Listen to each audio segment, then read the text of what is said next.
आवर्तबीजी पात्रों में जनन का पार्ट 3, जिसके अंतर्गत आज अपन मादा युग्मकोद्भिद की संरचना एवं परिवर्धन, मादा युग्मकोद्भिद की संरचना एवं परिवर्धन, structure and development of female gametophyte, ये पढ़ेंगे। इसके अंदर अपन ने पिछले लास्ट में बताया था कि पुष्प जो होता है, उस पुष्प में नर जननांग और मादा जननांग। नर जननांग पुंमंग होता है, उसके बारे में अपन पढ़ चुके हैं। दूसरा मादा जननांग जो जायांग होता है। तो जायांग क्या होता है, यहाँ से अपन देखेंगे। अंडक या गुरु बीजाणुपर्ण जायांग, गायनोशियम, यानी कि अंडक कार्पल और गुरु बीजाणुपर्ण मेगास्पोरोफिल, इसको जायांग भी कहते हैं। तो अपन साधारणतः पुष्प के अंदर जायांग को देखते हैं कि जायांग क्या है। वो पुष्प के अंदर सबसे बीच के अंदर मिलता है। इस जायांग के 3 भाग होते हैं। सबसे ऊपर का भाग जो है वो वर्तिकाग्र, इस तरह जायांग की संरचना होती है, इस तरह की। इसकी में जो बिल्कुल पुष्प में बीच में स्थित रहता है, ये भाग जो है वो वर्तिकाग्र स्टिग्मा, और ये भाग वर्तिका स्टाइल, और ये भाग अंडाशय ओवरी।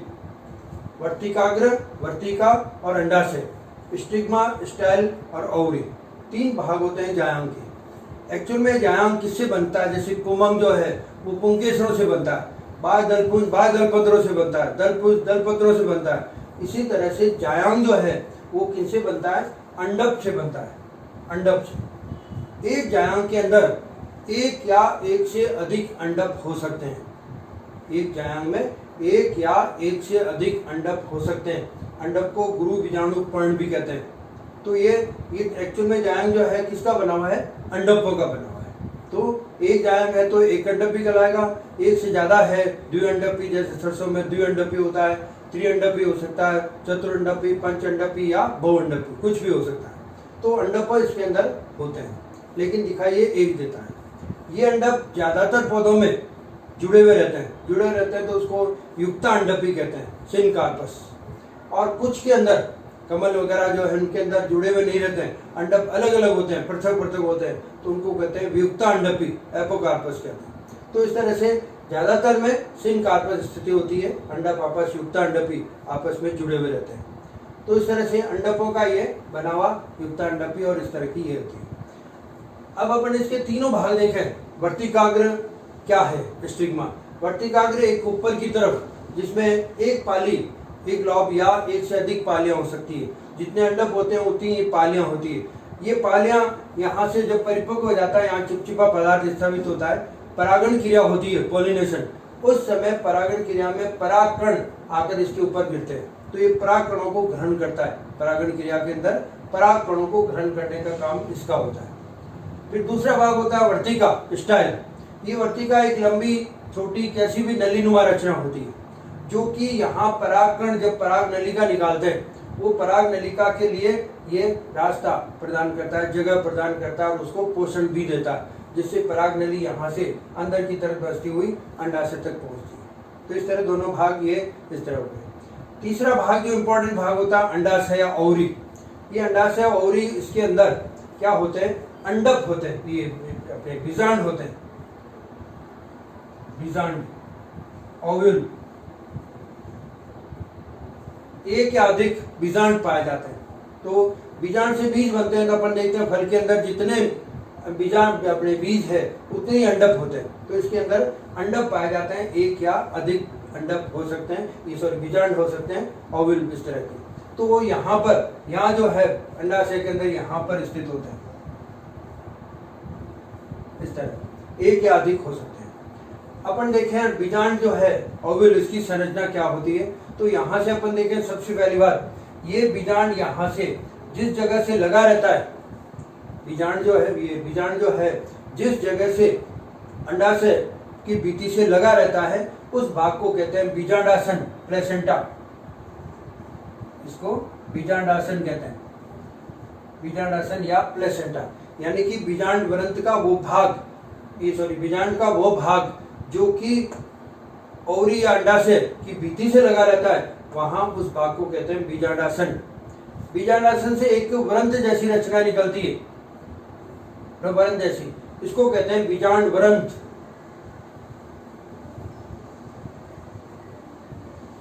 बीजांड वृंत कहते हैं। तो ये बीजांड वृंत यहाँ पर इस तरह यहाँ होता है। फिर बीजांड वृंत के बाद में ये आ जाता है पूरा बीजांड। बीजांड वृंत और बीजांड जहां से जुड़ते हैं उस भाग को कहते हैं हाइलम, नाभि, उस भाग को हाइलम कहते हैं।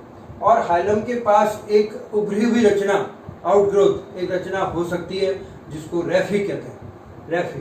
तो बीजांड की संरचना देखने से पहले ये चीजें अपन यहाँ पर देखेंगे कि जहां पर बीजांड जिस भित्ति से लगा रहता है, अंडाशय की भित्ति से, उस रचना को कहते हैं बीजांडासन। और बीजांडासन से जो एक वृंत जैसी रचना होती है उसको बीजांड वृंत कहते हैं। बीजांड वृंत बीजांड से जहां से जुड़ता है वो भाग कहलाती है अपने नाभिक या हाइलम। और इस हाइलम से एक उभार हो सकता है, जरूरी नहीं, हो सकता है, उसको कहते हैं रेफी। इस तरह से ये बीजांड के बाहर की संरचना होगी। एक बीजांड की संरचना देखें अपन तो इस तरह की संरचना होती है।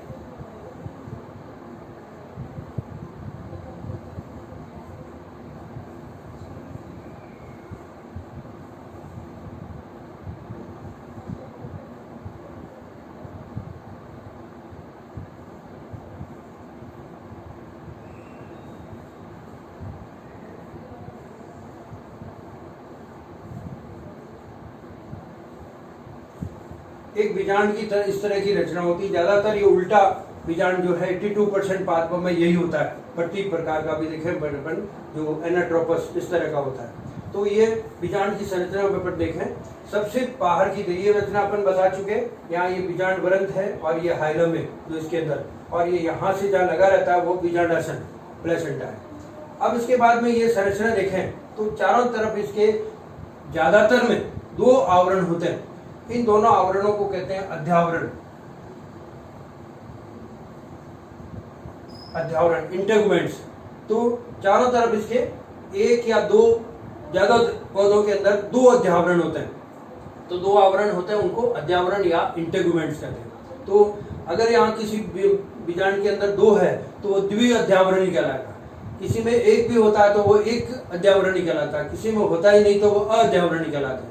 अधिकांश पौधों में दो अध्यावरण होते हैं, तो ये दो द्विअध्यावरणी कहलाता है। ये दो अध्यावरण होते हैं।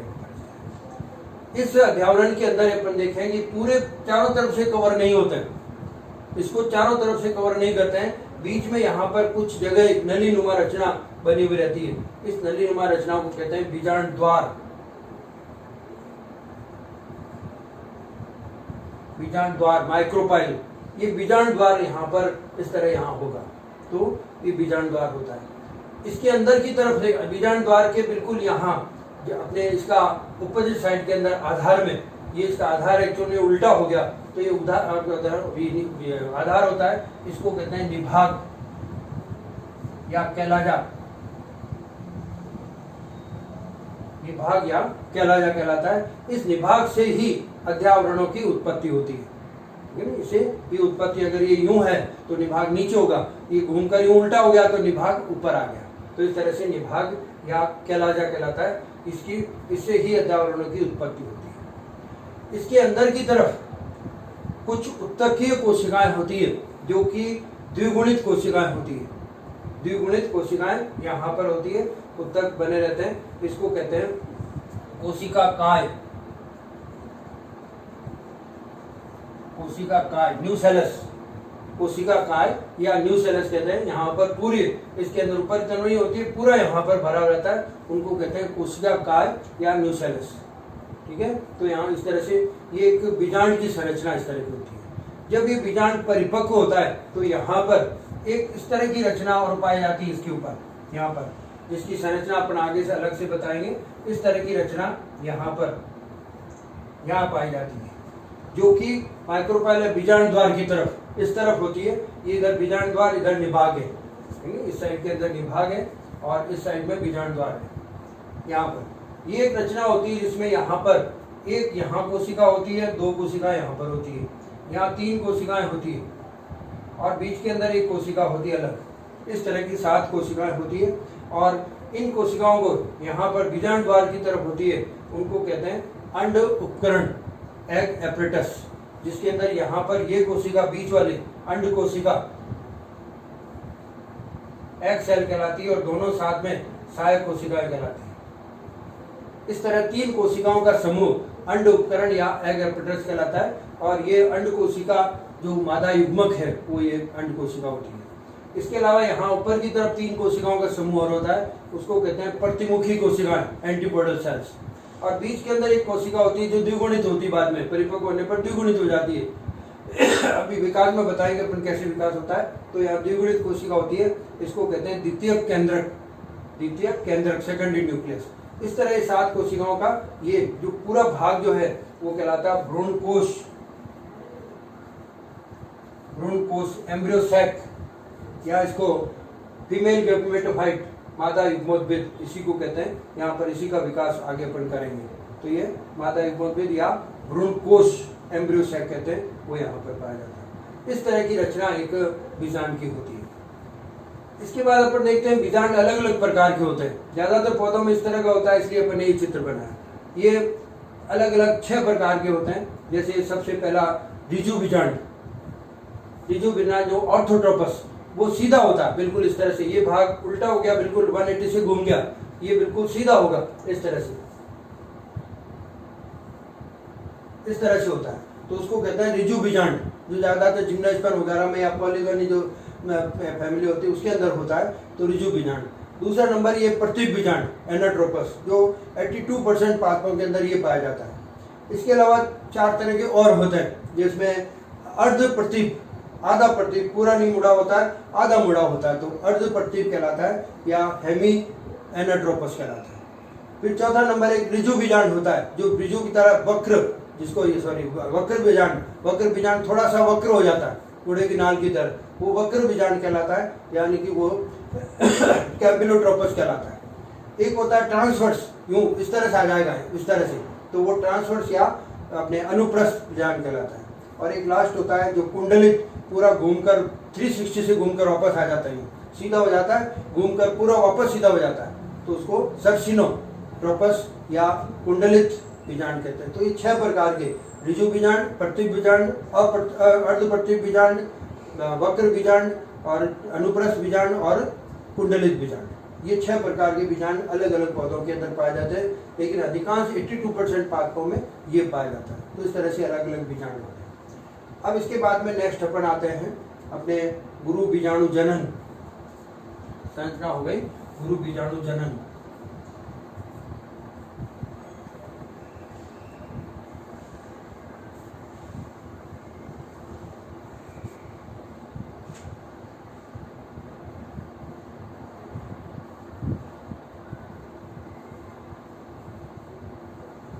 मेगा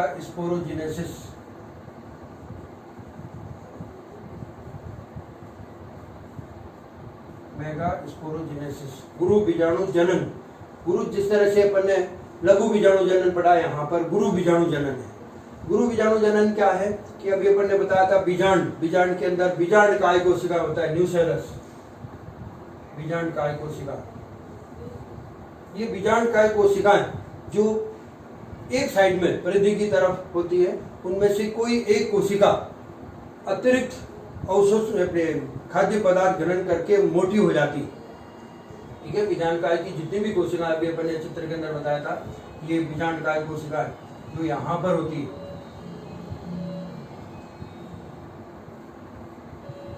ये यहाँ पर कोशिका, इनमें से कोई भी एक कोशिका अधिक पोषण प्राप्त करके और आकार में बड़ी हो जाती है, जिसमें सघन जीवद्रव्य होता है और स्पष्ट केंद्रक भी होता है।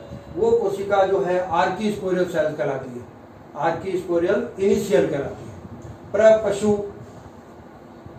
कोशिका कहलाती है, तो प्रारंभिक या इनिशियल वो कोशिका बनती है यहाँ पर। केवल एक कोशिका जो आकार में बड़ी हो जाती है, मोटी हो जाती है और जिसमें सघन जीवद्रव्य होता है और स्पष्ट केंद्रक होता है, जो कि आर्कीस्पोरियल सेल्स या प्रपशु कोशिका कहलाती है। ये प्रपशु कोशिका इस तरह से बन गई, जिसमें केंद्रक स्पष्ट होता है और सारी दूसरे भाग सारे होते हैं। ये कोशिका जो प्रपशु कोश है इसके अंदर एक परिणत विभाजन होता है, पेरिक्लाइनल डिवीजन, और उससे दो कोशिकाएं बन जाती है, एक कोशिका बीच में और एक चारों तरफ, इस तरह से बन जाती है परिणत विभाजन होने से। एंड अपने पेरिक्लाइनल डिवीजन, उससे दो कोशिकाएं बन जाती है। बाहर की कोशिका जो है प्राथमिक भित्तिक कोशिका कहलाती है, प्राथमिक भित्तिक कोशिका। अंदर वाली कोशिका जो है वो प्राथमिक बीजाणुजन कोशिका कहलाती है। ये अंदर वाली कोशिका प्राथमिक बीजाणुजन कोशिका कहलाती है, और बाहर वाली प्राथमिक भित्तिक कोशिका कहलाती है। इस तरह से बन जाती है। प्राथमिक भित्तिक कोशिका आगे विभाजन करती भी है, नहीं भी करती है, ठीक है ना, कर भी सकती है, नहीं भी कर, अगर करेगी तो चारों तरफ एक आवरण बना देती है, नहीं तो ऐसी कैसी रह जाती है। अपने जो काम की होती है वो प्राथमिक बीजाणुजन कोशिका है। ये प्राथमिक बीजाणुजन कोशिका भी विभाजित नहीं होती है, और ये कोशिका ही बड़ी हो जाती है, और ज्यादा बड़ी इसके अंदर स्पष्ट केंद्रक वगैरह द्विगुणित कोशिका होती है, 2n ही है, क्योंकि अभी विज्ञान काय जो है हर एक कोशिका 2n होती है, द्विगुणित होती है, डिप्लॉइड। तो ये इस तरह की कोशिका बन जाती है। इस कोशिका जो अलग हो गई, बड़ी हो गई, इसको कहते हैं गुरु बीजाणु मात्र कोशिका, गुरु बीजाणु मात्र कोशिका। मेगास्पोर मदर सेल, इंग्लिश कहते हैं मेगास्पोर मदर सेल, ये बन जाती है। ये द्विगुणित है, 2n है। इस गुरु बीजाणु कोशिका में ही क्या होता है कि अर्धसूत्री विभाजन होता है। उस अर्धसूत्री विभाजन से 4 कोशिकाएं बन जाती है। इस तरह की 4 कोशिकाएं बन जाती है। 4 कोशिकाएं लीनियर रेखीय क्रम में होती है, रेखीय क्रम या लीनियर सीक्वेंस, उसके अंदर ये 4 कोशिकाएं बनती है। इनको कहते हैं गुरु बीजाणु मेगास्पोर। तो 4 मेगास्पोर बन जाते हैं, क्योंकि अर्धसूत्री विभाजन होता है तो 4 कोशिकाएं बनेगी, तो इसलिए 2n है, ये सब n बन जाएगी, अगुणित बन जाएगी। तो यहाँ अर्धसूत्री विभाजन से 4 कोशिकाएं बनती है। इन 4 कोशिकाओं में से क्या होता है कि एक कोशिका नीचे वाली जो निभाग की तरफ होती है, निभाग की तरफ, वो कोशिका तो सक्रिय रहती है, बाकी 3 कोशिकाएं जो है वो खत्म हो जाती है, अप्रासित हो जाएगी और लास्ट में नष्ट हो जाएगी। ये 3 कोशिका, केवल एक कोशिका ये सक्रिय रहती है। तो ये सक्रिय गुरु बीजाणु ये है, और 3 ऊपर की जो कि निभाग की तरफ होती है वो सक्रिय रहती है, और जो बीजाणु द्वार की तरफ होती है वो सारी निष्क्रिय नहीं रहेगी, और निष्क्रिय रहेगी, निष्क्रिय रहकर धीरे धीरे अप्रासित हो जाएगी और खत्म हो जाएगी, डिजनरेट होकर खत्म हो जाएगी। केवल एक कोशिका रहेगी और वो सक्रिय गुरु बीजाणु रहेगा, ये सक्रिय गुरु बीजाणु। इससे आगे मादा युग्मोद्भिद का विकास होता है, ठीक है ना। ये सक्रिय गुरु बीजाणु ये इससे होगा, मेगास्पोर, ठीक है, इस तरह से। तो ये क्रिया सारी कहाँ पर होती है? बीजांडकाय में। बीजांडकाय कोशिका उसी से होती है बीजांड के अंदर ही। सबसे पहले ये बताया अपन ने, एक कोशिका जो बीजांडकाय की कोई भी एक कोशिका मोटी हो जाती है अधिक पोषण करके, और उसको क्या कहते हैं? प्रपशु आद्यक कहते हैं या इनिशियल कहते हैं, आर की स्क्वायर इनिशियल। इसके अंदर परिणत विभाजन होता है, 2 कोशिका बनती है, बाहर की प्राथमिक भित्ति कोशिका और अंदर वाली प्राथमिक बीजाणुजन कोशिका, स्पोरोजेनस है। भित्ति कोशिका विभाजित होती है नहीं होती है उसका कोई रोल नहीं होता, प्राथमिक बीजाणुजन कोशिका का रोल होता है। ये कोशिका विभाजित नहीं होती है और आकार में बड़ी हो जाती है, बड़ी होकर क्या बनाती है? गुरु बीजाणु मात्र कोशिका बनाती है, मेगास्पोर मदर सेल बनाती है। इसके अंदर अर्धसूत्री विभाजन होता है, अर्धसूत्री विभाजन से 4 गुरु बीजाणु बनते हैं, जो कि रेखीय क्रम में, लीनियर सीक्वेंस में यहाँ पर रहते हैं। इनमें से 3 तो जो ऊपर की तरफ होते हैं और एक जो नीचे यानी कि अपने इसकी तरफ, कैलाजा की तरफ, तो कैलाजा की तरफ होता है वो सक्रिय रहता है। तीनों जो माइक्रोपाइल या बीजाणु द्वार की तरफ होती है वो सारी अप्रासित होकर खत्म हो जाती है। केवल एक जो है ये बड़ी रहती है, सक्रिय रहती है, वो गुरु बीजाणु। इसी से मादा युग्मोद्भिद यानी फीमेल गेटोप्रोफाइट का विकास होगा। तो अब गुरु बीजाणु जनन किसको कहते हैं? गुरु बीजाणु जनन यहाँ से ये परिभाषा गुरु बीजाणु जनन की, कि बीजांड में बीजांड कोशिकाओं से उत्पन्न द्विगुणित गुरु बीजाणु मात्र कोशिका में अर्धसूत्री विभाजन से अगुणित गुरु बीजाणु का निर्माण होना, अगुणित गुरु बीजाणु का निर्माण होना क्या कहलाता है? गुरु बीजाणु जनन कहलाता है। ठीक है, बीजांड में बीजांडकायी कोशिकाओं से उत्पन्न गुरु बीजाणु मात्र कोशिका द्विगुणित गुरु बीजाणु मात्र कोशिका में अर्धसूत्री विभाजन से अगुणित गुरु बीजाणु बनने की प्रक्रिया या क्रिया को गुरु बीजाणु जनन कहते हैं। ठीक है, ये इसकी परिभाषा हो जाएगी। ये पूरा प्रोसेस जो है वो बीजांड में ही चलता है। आगे फिर बीजांड में ही इसका आगे और चलेगा जो मादा युग्मोद्भिद का विकास या परिवर्तन होगा। ठीक है, तो ये गुरु बीजाणु जनन इस तरह से होता है। फिर इसके बाद में अपन आते हैं मादा युग्मोद्भिद।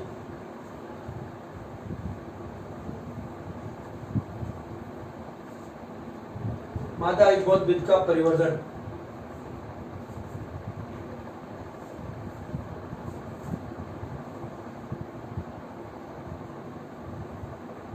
परिवर्तन या विकास, development of female gametophyte. Female gametophyte का परिवर्तन कैसे होता है? तो ये परिवर्तन इस तरह से होता है।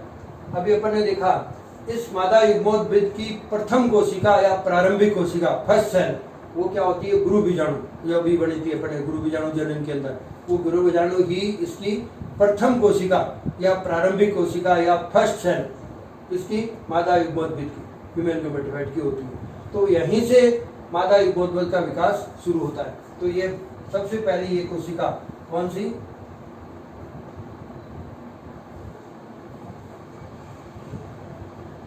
गुरु बीजाणु, मेगास्पोर। इस कोशिका, ये कोशिका प्रारंभिक या प्रथम कोशिका है, इससे ही मादा युग्मोद्भिद का विकास होता है। कैसे विकास होगा? इसके अंदर सबसे पहले इसका जो केंद्रक होता है वो एक केंद्रक है और वो भी अगुणित केंद्रक है। ये केंद्रक है और वो भी अगुणित है। बाकी सारे कोशिकाएं इसके अंदर है, कोशिका द्रव्य वगैरह सारे इसके अंदर है। इसके अंदर होने के बाद में इसमें क्या है कि कुछ रिक्तिकाएं विकसित होती है। पहले छोटी छोटी रिक्तिकाएं होती है, फिर रिक्तिकाएं बड़ी हो जाती है।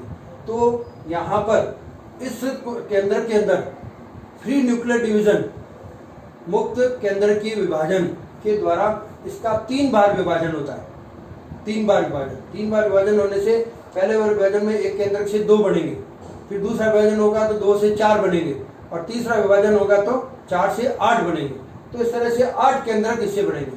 तो कोशिका बीती साथ में नहीं बनती है, नहीं बनने से इसको क्या कहते हैं? मुक्त केंद्र की विभाजन, फ्री न्यूक्लियर डिवीजन। वो फ्री न्यूक्लियर डिवीजन होता है और इसे 8 केंद्रक बनते हैं। ठीक है, और 8 केंद्रक से यहाँ पर मादा युग्मोद्भिद का विकास होता है। अब ये विभाजन कैसे होता है? सबसे पहले इसका प्रथम विभाजन हुआ। प्रथम विभाजन होने से प्रथम समसूत्री विभाजन होगा। समसूत्री विभाजन होने से क्या होगा? 2 केंद्रक बनेंगे और 2 केंद्रक क्या है कि रिक्तिकाओं के कारण वो दोनों केंद्रक दोनों ध्रुवों पर चले जाते हैं। एक केंद्रक यहाँ जाएगा, एक केंद्रक यहाँ जाएगा। ये समसूत्री विभाजन हुआ और केवल केंद्रक विभाजन हुआ और केंद्रक बने, कोशिका नहीं बनी। ये यहाँ पर केंद्रक आ गया, ये केंद्रक आ गया और रिक्तिकाओं के कारण ये दोनों ध्रुवों पर चले गए। फिर रिक्तिकाएं धीरे धीरे खत्म होने लग जाती है और उसके बाद इसका नेक्स्ट विभाजन होता है। दोनों केंद्रक 2 बार विभाजन करते हैं। ठीक है, दोनों केंद्रक 2 बार विभाजन करेंगे। तो यहाँ पर ये केंद्रक यहाँ पर कितने हो जाएंगे? 2 बार विभाजन करने से 4 केंद्रक बन जाएंगे। यहाँ पर भी कितने बन जाएंगे? 4 बन जाएंगे। इस एक से पहले विभाजन 2 हुआ, 2 से 4 हो गए, ये 2। तो पहला विभाजन हुआ, दूसरा और तीसरा, 3 समसूत्री विभाजन, फ्री न्यूक्लियर डिवीजन हो गया। 4 केंद्रक इस ध्रुव पर, 4 केंद्रक इस ध्रुव पर बन गए। ठीक है, अब इसके बाद में क्या होता है कि रिक्तिकाएं खत्म हो जाती है। तो यहाँ से एक केंद्रक मध्य की तरफ आता है, इधर से एक केंद्रक मध्य की तरफ आता है। तो यहाँ पर देखते हैं कि 3 केंद्रक यहाँ रह जाते हैं, 3 केंद्रक यहाँ रह जाते हैं और 2 केंद्रक यहाँ आ जाते हैं। अब इसके अंदर वाल फॉर्मेशन शुरू होता है, बीतें बननी शुरू होती है। बीतें बननी शुरू होने से क्या होगा कि यहाँ पर ये जो आगे यहाँ पर 3 कोशिकाएं बन जाएगी, 1 2 3। यहाँ पर भी 3 कोशिकाएं बन जाएगी, 3 केंद्रक से 3 कोशिकाएं, ऊपर भी 3 कोशिकाएं। यहाँ पर दोनों केंद्रकों के साथ में एक इस तरह की कोशिका बन जाएगी। इसको कहते हैं केंद्रकीय कोशिका। केंद्रकीय कोशिका जो कि 2 केंद्रकों से युक्त है, 2 केंद्रकों। तो 8 केंद्रक हो गए और कोशिका केंद्रक हो गए 8, कोशिका कितनी हुई? 7 हो गई। तो इस तरह की एक रचना बन जाती है जो कि 8 केंद्रक और 7 कोशिकाओं की है। इस रचना को क्या कहते हैं? मादा युग्मोद्भिद मेल गेमेटोफाइट कहते हैं। इस तरह ही मेल गेमेटोफाइट का विकास होता है। अभी अपन ने देखा, इसके बाद जब विभाजन ये पूरा विकसित हो जाता है, पूरा विकसित होने पर ये भी क्या होती है कि आपस में मिल जाती है, मिलकर इस तरह की एक रचना बना देगी। ये 3 कोशिका यहाँ पर, ये 3 कोशिका यहाँ पर, और ये एक कोशिका बन जाती है जो द्विगुणित होती है। ये दोनों केंद्रक आपस में जुड़ जाते हैं जब मैच्योर होती है उस समय। शुरू में तो 8 केंद्रक और 7 कोशिका रचना है जो मादा युग्मोद्भिद है, फीमेल गेमेटोफाइट। लेकिन जब निषेचन होने वाला होता है, परिपक्व हो जाती है, उस समय ये दोनों केंद्रक जुड़ जाते हैं। जुड़ने से ये द्विगुणित कोशिका बन जाती है, 2 डिप्लॉइड बन जाती है, 2N, और ये सब हैप्लॉइड होती है, अगुणित कोशिका। तो यहाँ पर अभी अपन ने बताया पहले शुरू में, ये बीजांड द्वार की तरफ है, माइक्रोपाइल एंड, और ये निभाग कैलाजा एंड की तरफ है। तो बीजांड द्वार की तरफ की 3 कोशिकाएं ये क्या बनाएगी? अंड उपकरण बनाएगी। ये जो है वो कहलाएगी अंड कोशिका, एग सेल, और ये दोनों कहलाएगी सहायक कोशिकाएं, सबसिडियरी सेल्स, सहायक कोशिकाएं। और ये क्या बनाती है? अंड उपकरण, अंड उपकरण, एग एपरेटस, क्योंकि अंड कोशिका इसके अंदर है। अंड कोशिका जो कि फीमेल, जो मादा युग्मक फीमेल गैमेट है, ये फीमेल गैमेट है, इसी से भ्रूण बनता है अंड कोशिका, जो अपन निषेचन में ध्यान रखेंगे। ये अंड कोशिका इंपॉर्टेंट है। इसके अलावा ये 3 कोशिकाएं जो निभाग की तरफ है, ये क्या कहलाती है? प्रतिमुखी कोशिकाएं, प्रतिमुखी कोशिकाएं, एंटीपोडल सेल्स, प्रतिमुखी कोशिकाएं या एंटीपोडल सेल कहलाती है। और इसको अब क्या कहेंगे? यहाँ पर तो केंद्र की कोशिका कहा था, अब इसको कहेंगे द्वितीय केंद्रक, सेकेंडरी न्यूक्लियस, द्वितीय केंद्रक, द्वितीय न्यूक्लियस। तो ये इस तरह से 7 कोशिका और 7 ही केंद्रक हो गए, जिसमें 6 केंद्रक तो अगुणित है, हैप्लॉइड, और 1 केंद्रक है वो डिप्लॉइड है। या ये कह सकते हैं कि इस तरह से यहाँ पर कि जब पूर्ण विकसित मादा युग्मोद्भिद, पूरी डेवलप्ड जो है मेल गेमेटोफाइट, उसके अंदर 8 कोशिकाएं, ये 8 केंद्रक और 7 कोशिकाओं की संरचना होती है। केंद्रक तो 8 है और कोशिकाएं 7 है, ये कहलाती है। उसको ऑब्जेक्टिव में पूछ सकते हैं कि इसके अंदर कितनी 8 केंद्रक और 7 कोशिकाएं होती है, लेकिन अंत में ये इस तरह की रचना बन जाती है। ये कहलाता है पूर्ण विकसित मादा युग्मोद्भिद, या इसको कहते हैं भ्रूण कोश, एम्ब्रियोसैक, भ्रूण कोश या एम्ब्रियोसैक कहा जाता है। ये एम्ब्रियोसैक इस तरह से डेवलप हो जाता है। यहाँ बनने के बाद ये सब क्रिया किसमें होती है? बीजांड में ही होती है। ये एंड जो है, ये वाला भाग, क्योंकि ज्यादातर में उल्टा होता है, तो ये किधर होगा? बीजांड द्वार की तरफ होगा। और यहीं से पराग नली आती है, जो अपन ने नर गेमेटोफाइट बताई थी, वो यहीं पर आती है, यहीं से निषेचन क्रिया शुरू होती है। ये निषेचन भाग नहीं लेते हैं, ये अंड कोशिका और ये भाग लेते हैं, जो अपन निषेचन में करेंगे। इस तरह से इसका जो मादा युग्मोद्भिद या फीमेल गेमेटोफाइट, उसका विकास हो जाता है, और ये 8 केंद्रक और 7 कोशिकाओं की संरचना विकसित हो जाती है, जिसको मादा युग्मोद्भिद कहते हैं, मेल गेमेटोफाइट कहते हैं। इस तरह विकास होता है। तो ये पूरा 3rd पार्ट जो है, इसके अंदर मादा युग्मोद्भिद की संरचना हो गई और परिवर्तन हो गया किस तरह से। Thank you.